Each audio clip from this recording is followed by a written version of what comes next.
hopi de nós, estudiantes na Holanda, agora que nós tomando contato via Skype ou Zoom, maneira na assim, na tô na jogando hopi vega com vega nang tradicional que nós conhecemos de oras chiquito, via de online, por exemplo. Misasi ku hopi estudiantes assim na mes isola, estão por lá que vivam so. De lo cual uma companhia também estão com a hopi cerca de outro unia to na bing saka outro não quer saka outro por não quer se para hopi um período mais largo anto para mim sabe que ela afeta tanto lo cual anta sin si tanta sin falta tanta sin hopi falta si de kring social bo bisa eta rol hopi grande tá normalmente nós tudo contendo para estar na casa ou nos porta na casa para fazer lo qual nós quer por hora bo tá obrigado quer para ding tá rol hopi grande sim tá rol também com é coisa que botimos assim manen ora bota ba escola bota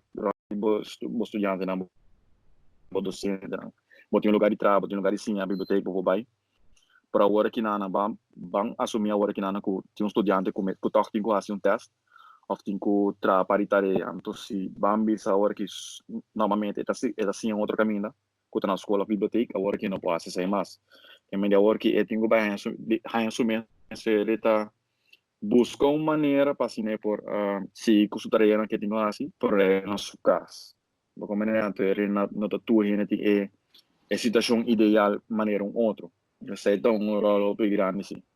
de mim mesmo experiência em bobisa que é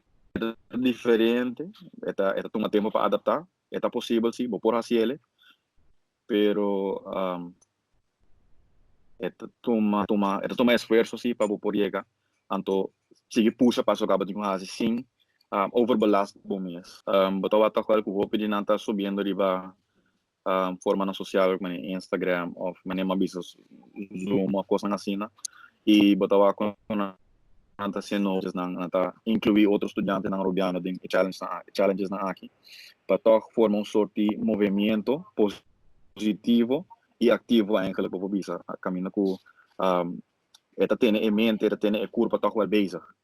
então me toch também tá algo positivo toch wel eta uma boa maneira de expressar